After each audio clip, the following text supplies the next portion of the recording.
Oscar Villacis. Ladies and gentlemen, welcome to another episode of FGA. I'm your host, Oscar Villacis. And before we get started, I would like to give a special shout out to our sponsors, Rivera Nayarit. Rivera Nayarit, located in 116 West Pearl Street, here in Nashua, New Hampshire.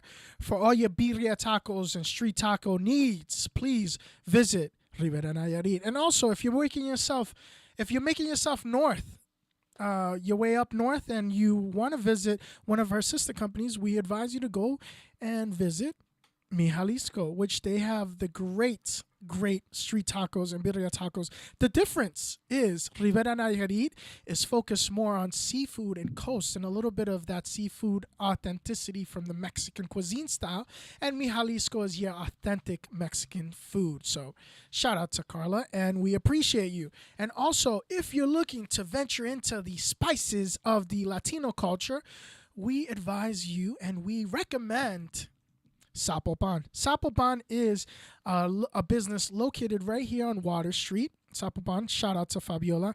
She gives you a little bit of everything: the snacks, the sazones, the seasoning, the sodas, anything from Latin America. If you're interested, now I've been watching some TikTokers and they're doing these sour candies with the chamoy and the red sauces and the mixtures. Actually, you can find all of that at Zapopan, which you can she pre-makes them or she sells them for you to make them yourself. She has everything. So I'm talking about piñatas. You don't have to go to Party City anymore to go get a piñata. You can go to an authentic Mexican business and get a Mexican authentic piñata. So shout out to them, and we appreciate and love all the support. And also, Fences Unlimited. Fences Unlimited, fabricating fences for over 40 years right here in the Granite State. If you need anything custom made, reach out to Fences Unlimited. And also looking for employment. And if you speak bilingual and are looking for an entry-level opportunity and position with corporate benefits in a brick and mortar, FencesUnlimited.com. Thank you so much to everybody and the owner, Alan. We appreciate you. And also, rental assistance. Rental assistance, times are tough, and we all know it. We all feel it some way or another. I believe that inflation is up 8.6% since 1981. It's crazy. Times are tough. Don't be too proud to reach out and ask for a hand. We know it's not forever. Stay strong. And if you need it, we're glad that New Hampshire Housing is here to help us in our time of need. So please reach out to them and their amazing team. Shout out to Sarah and all the amazing employees over there and the staff. Thank you so much to all of our sponsors. If you're looking for merch or you're interested in what we're up to next, fgmshows.com. Thank you so much for all of our listeners. And we appreciate and we see every single one of us. We acknowledge you that you're following us, and we appreciate it. Today's guest is none other than Dr. Duncan Gill. And this is near and dear to me because this is a different type of show.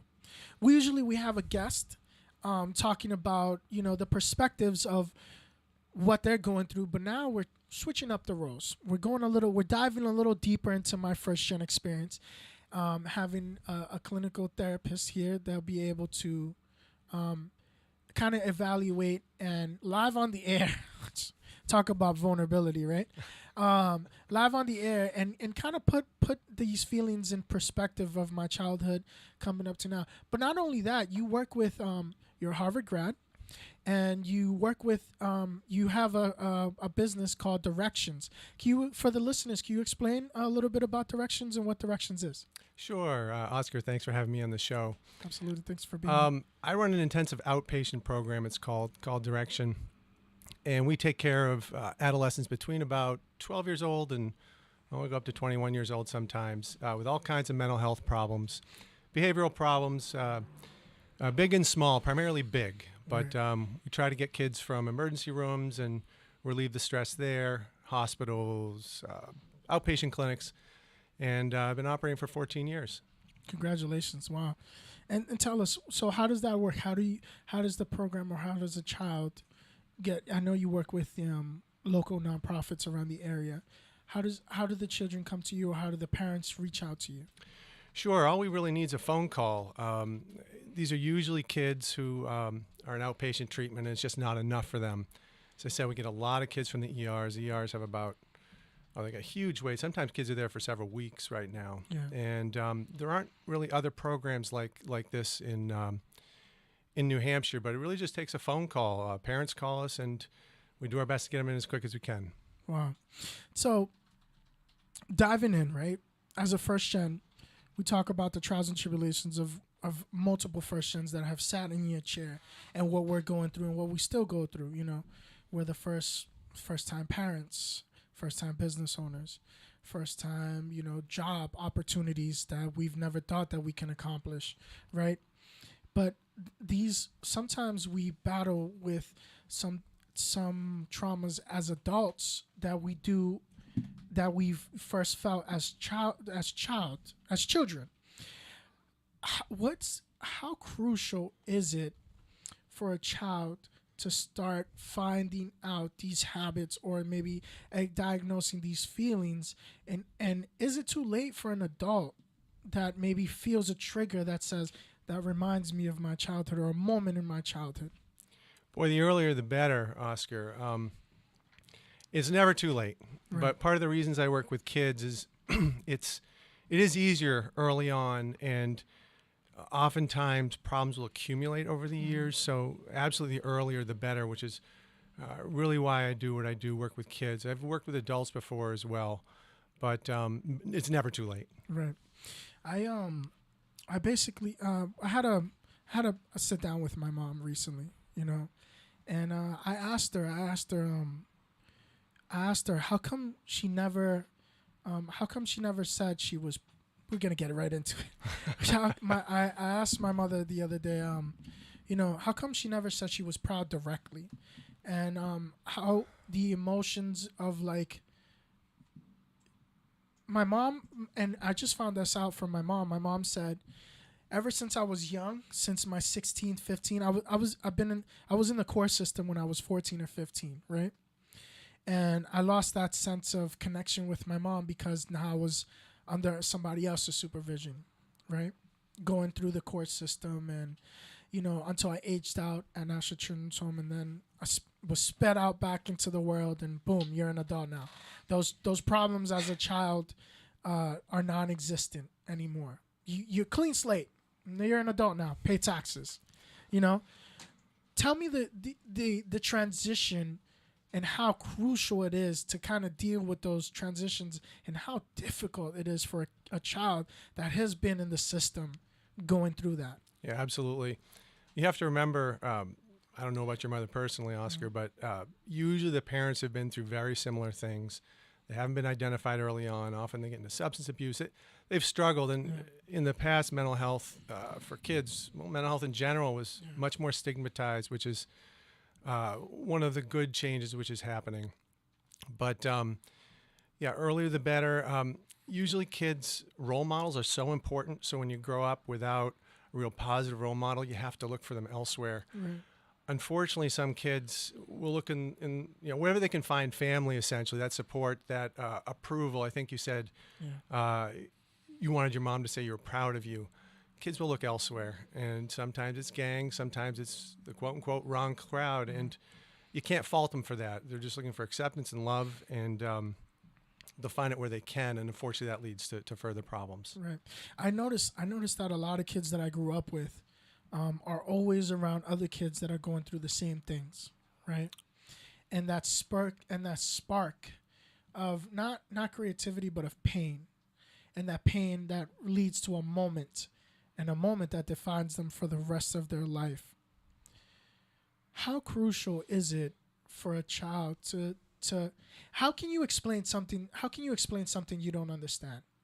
Oh boy.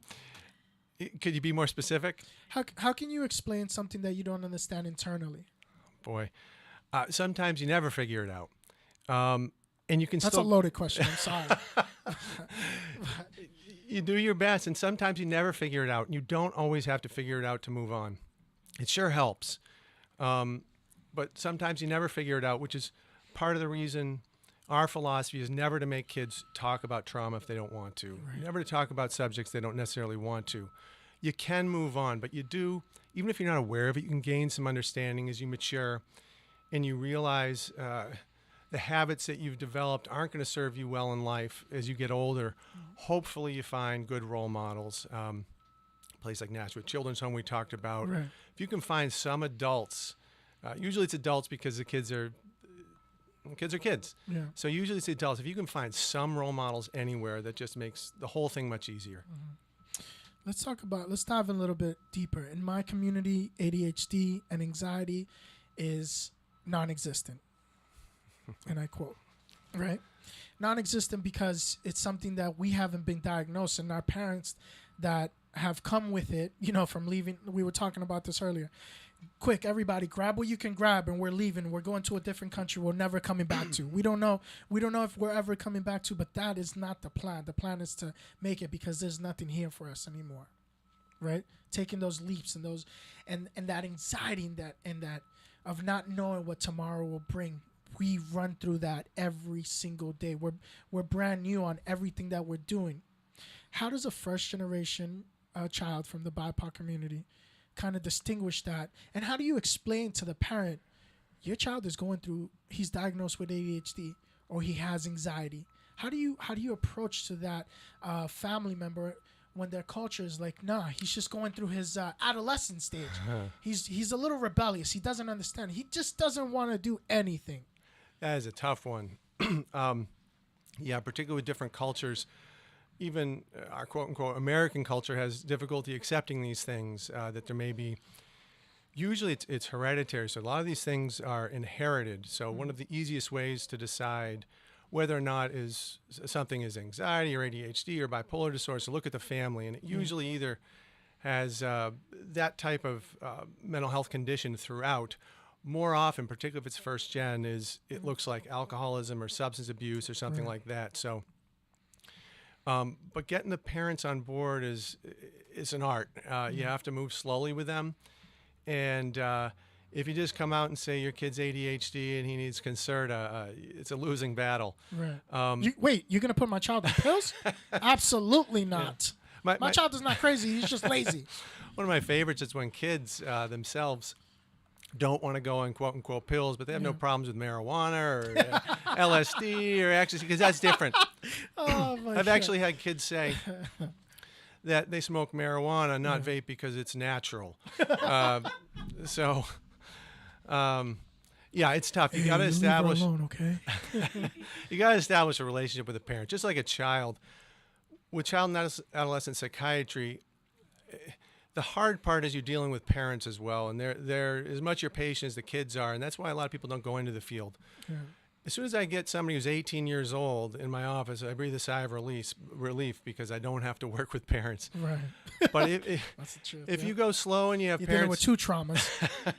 Yeah. If you go slow and you really try to engage these parents the way you would their kids, you can make progress, but it takes a relationship first. Yeah. I've dealt with a lot of trauma coming in, but I just didn't realize it until then. Going back to the feeling of my mom saying that my mom would pull, Mom, I love you. First off, I love you. I know you're probably watching. I can tell he does. You're probably watching. My mom would put a post and say that she's so proud, and she'll send me the hugs and kisses. But to see her in person, she'll never say it. And for her, I think, and I found out the reason why for the first time yesterday. She's like, at first, he's everywhere. He's doing this, he's doing that. And it was just like, because for me, if I don't feel right about it in my whole heart, ever since I've been young, I'm not gonna do it. That anxiety where I've been in rooms where kids are shooting up heroin, and I was in the living room. And when I jump into that room, I just didn't feel right. It just didn't click with me. And I was in a dark place just like these kids. Just like these kids. And you know what they said? They're like, shut the door, Oscar. We respect you. That's great. Go. This is not for you. This is not for you. And I wish I can pull them from that, because I've lost some of those friendships now, And I wish I can pull those kids out of that room and say, it can't be for you either. It's like, I'm in pain. These kids are looking for they're looking for families, and families do things together, and it's a way of belonging. It's a way of finding some kind of identity. Something else you said earlier was your mom was able to write down she was proud of you, but not able to say it. And some people just can't be that expressive, and she probably grew up in a family that wasn't that expressive. And I see this a lot in various immigrants in various cultures. Yeah, you're right. And it's similar to apologizing. It's something a lot of folks can do sort of in their head and demonstrate it, but it's very hard to do verbally. And it's just it's a skill that you have to learn growing up, or you have to learn as an adult, which is harder. Yeah, I want every first gen out there that has to tell me if it's true, if their parents have ever said that they're proud of him directly in their face. I mean, I don't think we've ever felt that. I don't speak for all of us, but I speak from my experience. But I don't think our parents have ever looked us in the eyes and said, no matter what you're doing, I'm proud of you. You could be doing anything else. And for my mom thought she almost lost me. She thought she almost lost me to the gang life. She thought I was going to be, she said this yesterday.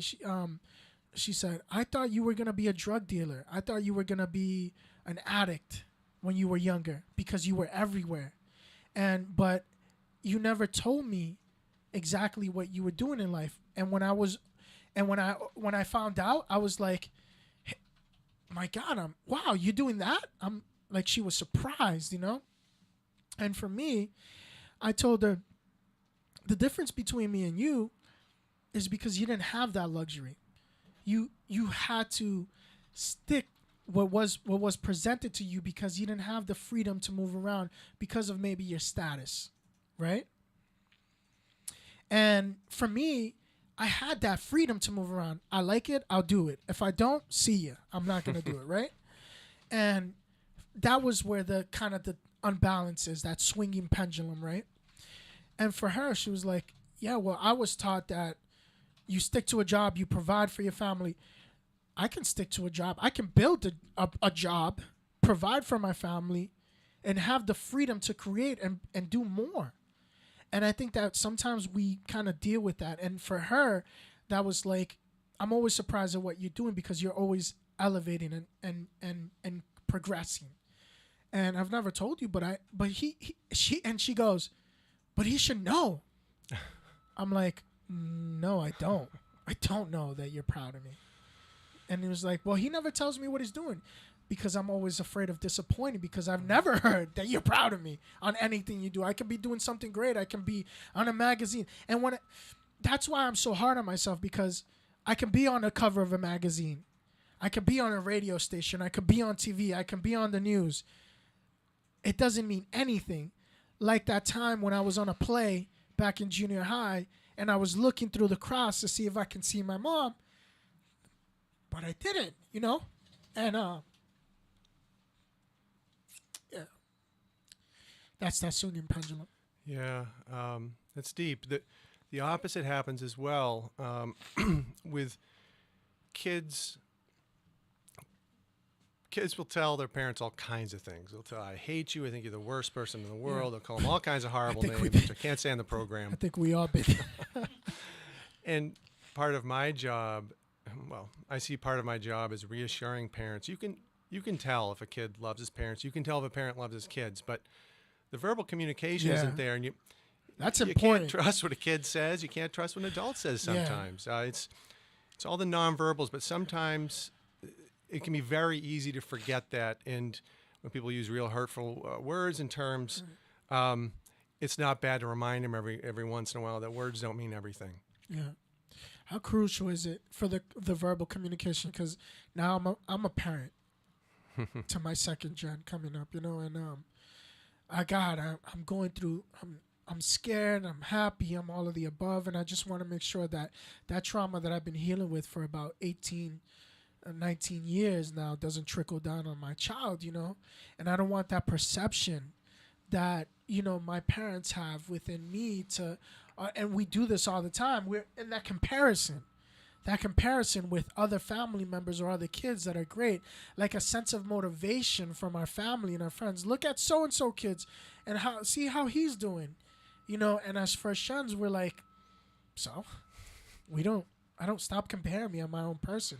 I'm dealing with my own trials and tribulations, How can you keep comparing me to other individuals and things? And like, that is important. Tell me about that in the world that we're in, right? Technology and how everything's moving. How crucial is it to have that human to human interaction with the kids, and to just to be a sense of presence for your kids, and to say, I'm proud of you. More and more important, and the good news is, Oscar, I can already tell you're going to be a great parent just by the way your voice is shaking and the tears, just talking about wishing you'd heard more often that your mom felt you proud. So I know you're going to do that for your kids already. And I know, like, I'm not bashing my mom. I'm not resentful with her at all. I mean, she's probably like, why are we talking about this? No, it's a lesson. It's a lesson because I want my pain to relate, to be able to inspire other individuals that are out there that are listening and saying, wow, I felt like that too. You weren't the only one. Like, because it's crucial moments like that really matter, and that it affects. I mean, that's why when somebody else says, hey, I'm so proud of you, I take it as a grain of salt. Mm-hmm. I'm waiting for the people that like. I'm not saying that those people don't matter, but I'm waiting for my team, my champions to come and say, hey, I'm proud of you. And I get it. My mom says, I don't need. You've been so independent all your life. Mm-hmm. Like, I know you're gonna do great at whatever you do. I was like, I just heard you say that. I never felt that before. It's hard to tell, but your mother may have not had that one opportunity that you had. So whether it's Nashville Children's Home or an uncle or something like that, you have to take every advantage of all the opportunities you have. But learning how to speak and convey emotions doesn't come naturally, particularly if your parents never did, but it is a skill you can learn. You can practice it. It's a habit that you can develop. So you're already on your way, I can tell. Thanks. I appreciate that. What is within substance abuse and children, talking about that, and seeing kids grow up with substance abuse and having that, having these traumas and different, how does it get there? Because I'm always curious. I've been so close to it growing up. I've never tried it. I've smoked, but I've never actually gotten that deep.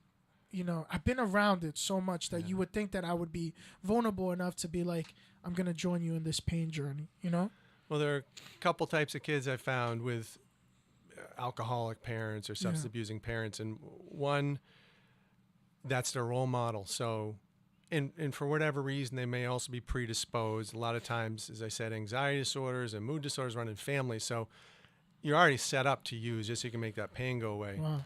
So some of the kids just follow that role model. Some say very early on, I'm never going to be like mom or dad. Yeah. And they just are completely turned off of it. But I'd say the two, well, the main issues are there are biological chemical imbalances which make it so folks are more likely to get hooked on things. Role modeling, and whatever opportunities you have or don't have, and anybody who's looking for an escape from a difficult life, it can be pretty tempting. Yeah, I've always, because you see kids that have it all, right? Right. You see kids that come from a good background of stability, and all of a sudden they get lost in that translation of reassurance or maybe stability, right? And then you see kids that didn't grow up with it all, like myself, right, who I didn't see as an outlet of to take the pain away, What do you tell young individuals out there that are that are still battling with that, or maybe that are lost and that are just like, I've been tempted so close, especially with mental illness and anxiety and depression. What do you tell those individuals out there? Well, I try to give it in my program. I don't have that much space, unfortunately, so we're trying to expand. But God, there's hope. And again, even finding one role model in your life who you can look up to. So many of these kids feel alone too. So one of the beauties of what I did is we get kids who are really struggling in a group, and as you were saying before, uh, kids start out with sort of different points in life, and some start out with very little, and some start out with more. But it's really interesting. We recently had a kid who grew up in inner city Nashua, really didn't have a whole lot growing up, and drug abuse in the family and that kind of thing. And sometimes kids from more affluent places will come in, and you think these folks could never get along. But when the kid from the more affluent place start talking about mom problems and dad problems, it's real serious stuff too. And these kids can connect in a way you never think they would. They will never bump into each other in the hallway in schools and stuff, right? Never. They can be best friends. It's really wild. It's sort of a principle of universality. To find out you're not alone with this is huge. So that's what we try to provide. So there are groups kids can join. Even sports teams, anything where there are positive kids around, where you can just feel like you're not the only one struggling, makes a big difference. Right. We talked about finding role models throughout your life, and I always say this, like going through the National Children's Home, I found role models. I talk to Dave Villacis all the time, and him running National Children's Home in Lower Wilshire, and her being, she was raised in the National Children's Home, and then coming back and working and doing amazing work within the city. Those role models are like, that gave me that sense of hope, and then meeting those connections within the way. And how that pain of that moment of like that the world is proud of you, but once you come home, you're Clark Kent. Right.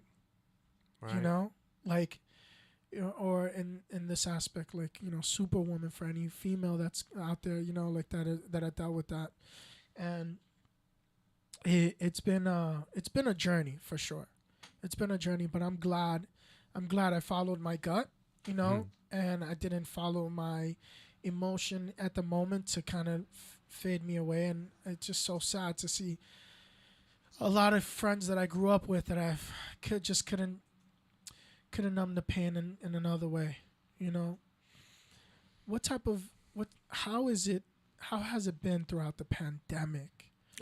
Because as an adult, like, man, my anxiety was off the roof. I just can imagine as kids how they're going through. No, it's been tough. In the beginning, there was a lull. And then over time, I think it was really the quarantine that did it. Kids increasingly turned to phones and social media as really the only way of communicating. And it's just sort of funny, my talking on a podcast and talking about the evils of social media. But, I tried to tell myself I wasn't going to do this, but it is not a good way to learn how to relate. And you don't see other people's emotions. You don't have a real connection. So I think people got lost in the sort of internet world. They felt more and more isolated. And I would say about a year in, the ER started to get flooded. We actually had to move to a virtual version of our program, which worked. It's not nearly as good. And a lot of therapists have moved to virtual models. And for some kids it works, and for some they just need the human contact. So it was really the loss of human contact that is really set back a generation, a while anyways. And we haven't seen signs of that really easing yet. Yeah. Throughout the pandemic, we heard, 13 or 14 kids within the year, I believe, locally, to suicide. And of course, you're not going to hear about it because they're underage. Right. Under 18, they don't make the news. There's a child that hung himself behind the Boys and Girls Club. That's tough, because I've been there. My parents don't understand me. The school thinks I'm a rebel. The court system is just waiting for a bed to open so they can lock me up and put me into a placement. I can't express what I'm going through, because my parents are going through their own thing. Mm-hmm. So I feel like all these doors are like kind of like an annoying pet. It's the feeling go alone. away, go away, yeah. go away. Yeah, it's feeling alone that's the worst. Yeah. So that's really the most important start, is to convince and not fool kids, because it's true that they're not alone. But that's, you're describing kids who feel alone. Right. How can directions help with that? By helping them realize they're not alone, and then we can get to other things. But that's the single most important thing. And I've got a great staff. Actually, I would say the majority worked at Nashua Children's Home. My That's partner, amazing. Joe Walsh, was a clinical director. They passed away, unfortunately, but wonderful. He set up a place where that experience working at a place like Nashua Children's Home and working with kids who are really struggling, these folks end up with a real perspective that other folks don't, other treatment providers don't. They have a real sense of the fundamental things that are important, like connection. They also have a sense of humor, which makes a huge difference. If you can't keep a sense of humor through this stuff, Right. You're done, essentially. But yeah, so we get the kids in. The main thing is the staff very good at making kids feel welcome. They realize they're not the only ones alone. We work a lot in habits. So you're talking, about learning how to verbalize things and say, I'm sorry. And Right. I'm proud of you. We work with parents. I work with meds with some kids when it's appropriate. Yeah. And that's our package. We usually have kids for a few weeks, and we do as much as we can in that time, but it often can make a huge difference. What I love the healing journey of, and to see other kids from the Nashua Children's Home that are doing amazing things and are part of amazing organizations like yourself, is that I know that some way, somehow, they came out through the other side, and that's not easy. Living, I can't, yes, I love the Nashua Children's Home. Did I love it then? Absolutely not. Let's be real. I'm dealing with 13 kids with 14 kids in one residence with different personalities. Has that taught me a lot? Yes. And the reason, but it's made me who I am today, because I'm negotiating with kids from different personalities, 13 different personalities on a daily basis. Oh, I'm watching TV. Negotiate. Hey, well, I know that you wanted to use this. Can I borrow that? Okay, cool. Next, what do I need? This. It's your laundry day. Hey, if I let you borrow this or do this, can I do the laundry instead? Yeah, go ahead. So I'm dealing with 13 personalities that have made me able to commingle with different people. If you could do it at the National Children's Home, You can do it anywhere. you can do it anywhere in the world, because you're dealing with a lot of personalities, but a lot of trauma too, And I still stay in contact with most of the kids that I was in National Children's Home, for the most part. That most of them are doing great, and some are still, battling with their traumas, and you can tell the ones that have really just completely surrendered to their vulnerability, and that I think that's important.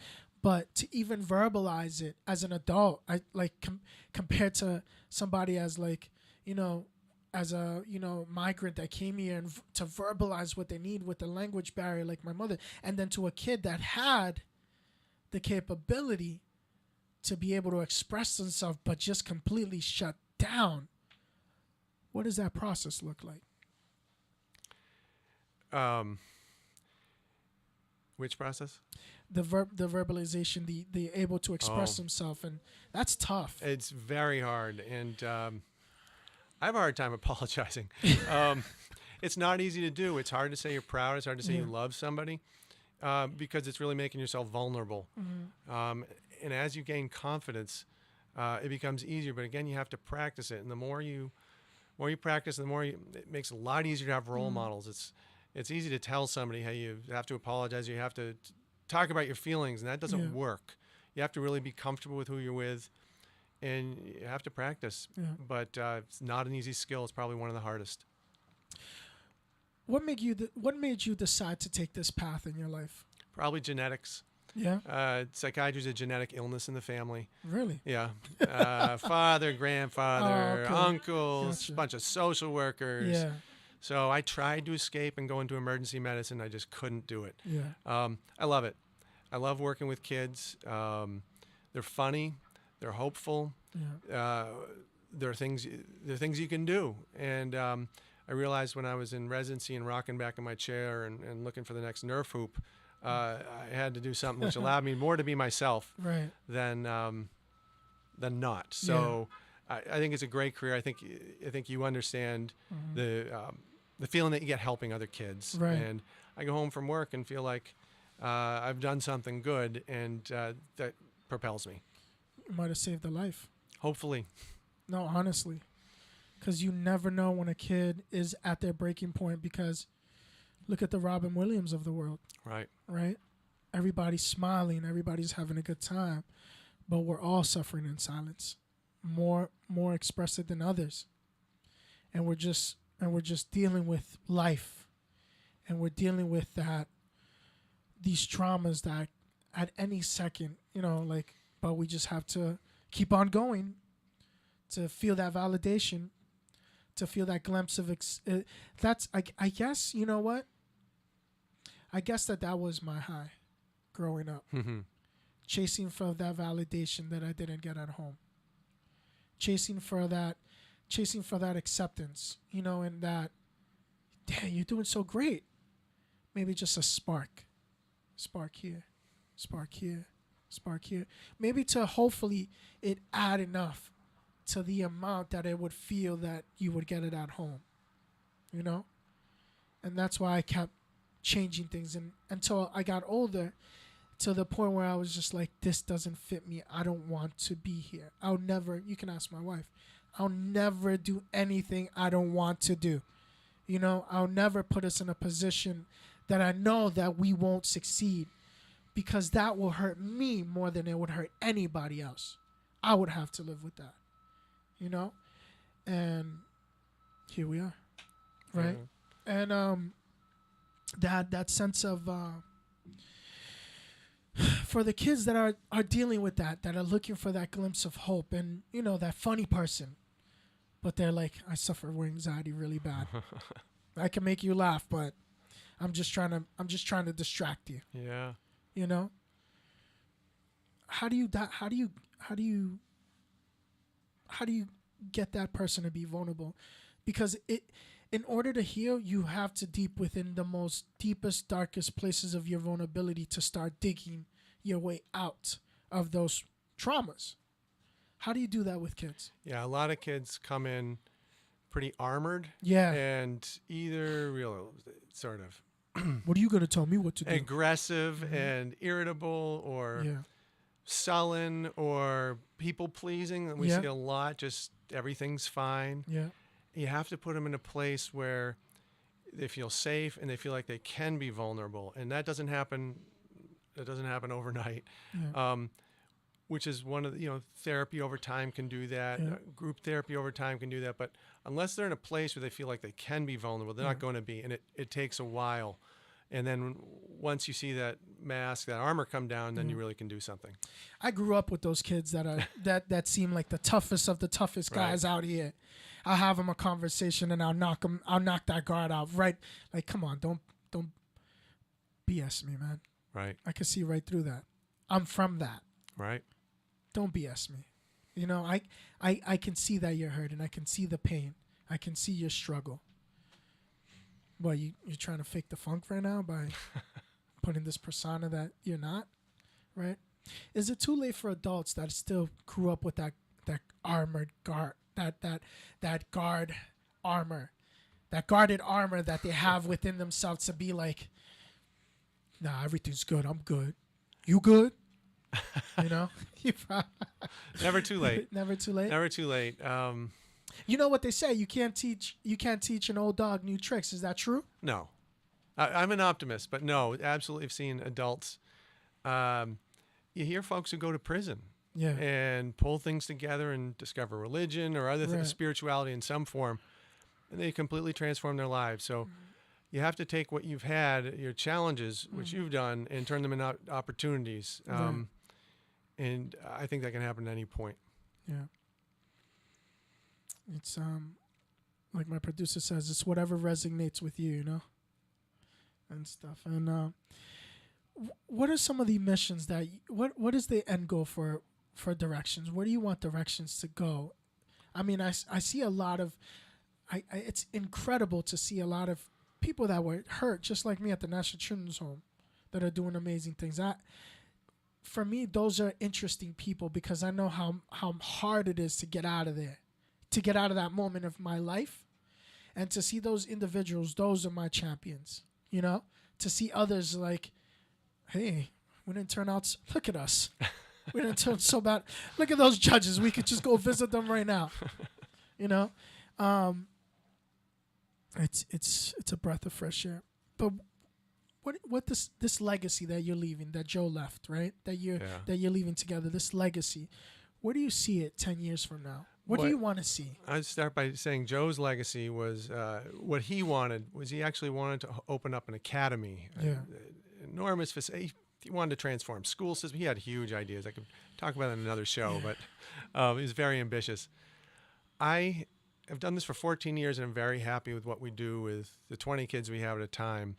I hit 48, and I thought, gee, I'd kind of like to do something more. There's a lot of other kids struggling. So I was talking with you briefly about finding other ways we could reach parents. I talked about a podcast. I wrote a book recently. I've thought about trying to open up other places like this. I'm actually talking with some folks about that. It's very difficult to do, and I know enough business to make the thing work, but I'm not a business guy. So that's the challenge. And, they've declared a state of emergency for child and adolescent mental health care, the American Board of Pediatrics, and the ERs are full. And actually, in what aspect are the ERs full? Kids will go there feeling suicidal or having cut themselves or suicide attempt, and they will literally stay there for weeks in the ERs because there are no beds available, no hospital beds available. The current one, only one in New Hampshire for kids is Hampstead. It's one hospital.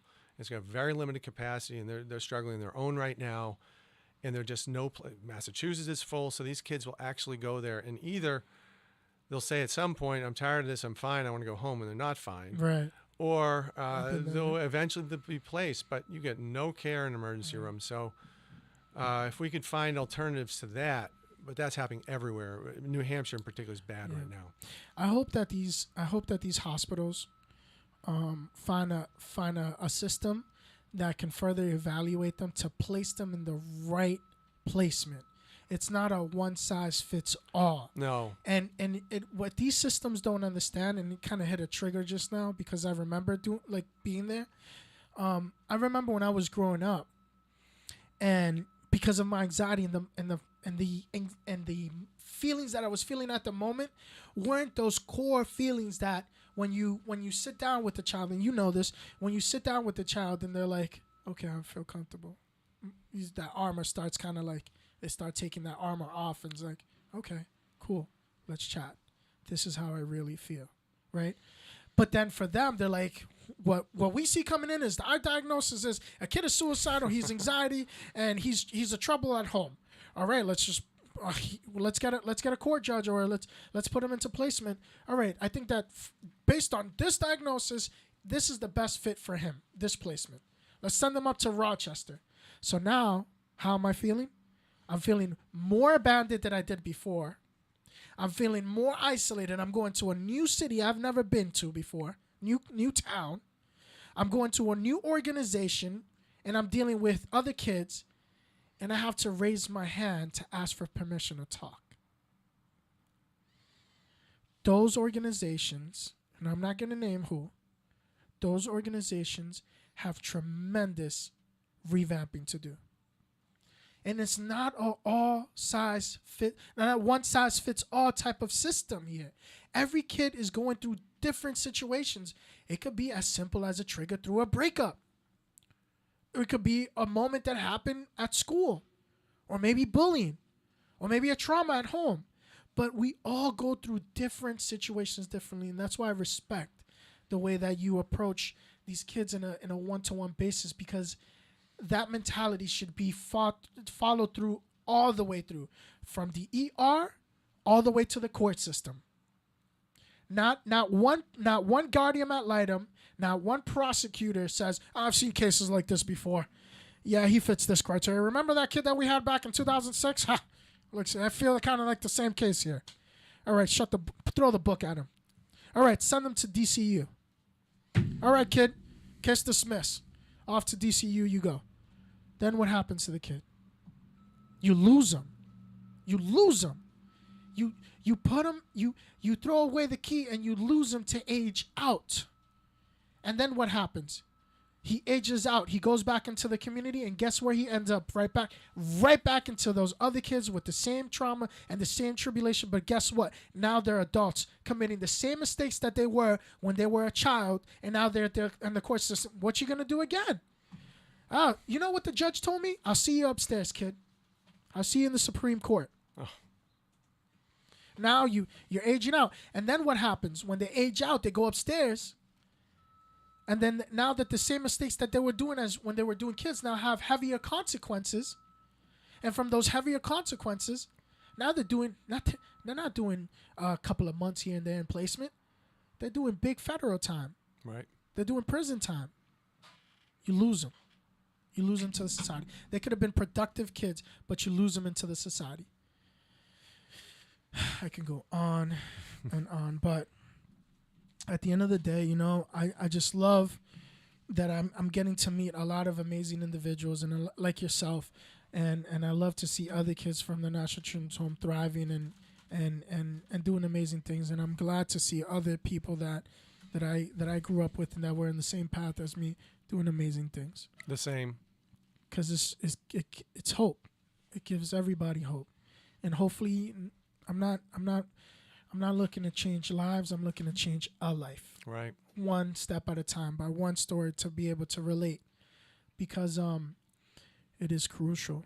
It is crucial. But I am involved with the National Children's Home, and I am excited to get involved with directions and to see where this all goes. And because I can relate. One thing that I hated the most was another professional coming in that didn't have the same background as me. You know what I'm saying? That didn't understand. But you come from a background of healers, and I see that. So I think you made the right decision. Thanks. So where can everybody reach? How can everybody, help out with directions and where can, and maybe if a parent has a kid that maybe might have some questions or kind of wants to reach out or just doesn't understand what their child is going through. Sure, absolutely. Certainly contacting Direction. Shall I give a website address? Yeah, absolutely. Yeah, www.directionbehavioralhealth.com. Yeah. Phone number 603-880-8188. Yeah. And trying to get bigger. So hopefully podcasts and our books available. I certainly would be happy to send you a copy if you want to give us a call. And we'll just join the discussion. Absolutely. And a big shout out to all the members at Directions and all the kids that are going through just a moment of darkness that they feel. Remember that pain is temporary and the hope is forever. So we're going to cut it right here. Thank you so much. To all of our listeners. Shout out to all of our sponsors. And thank you so much, Dr. Gill. And God bless you for everything you do, because I'm a product of that. Great being here, Oscar. Thanks. Thank you so much. Shout out to Directions. Shout out to our sponsors, Rivera Nayarit, 116 West Pearl Street in Nashua, New Hampshire, for your birria style and street tacos. Reach them out. And also for your seafood cuisine and Mi Jalisco, and in Manchester and Zapopan and Fabiola, and I'm sorry, this show was. Thank you. So thank you guys for listening. First Gen Multimedia, Asking for a Friend, and all of our shows. We appreciate, we love you, and we see every single one of you. Till next time.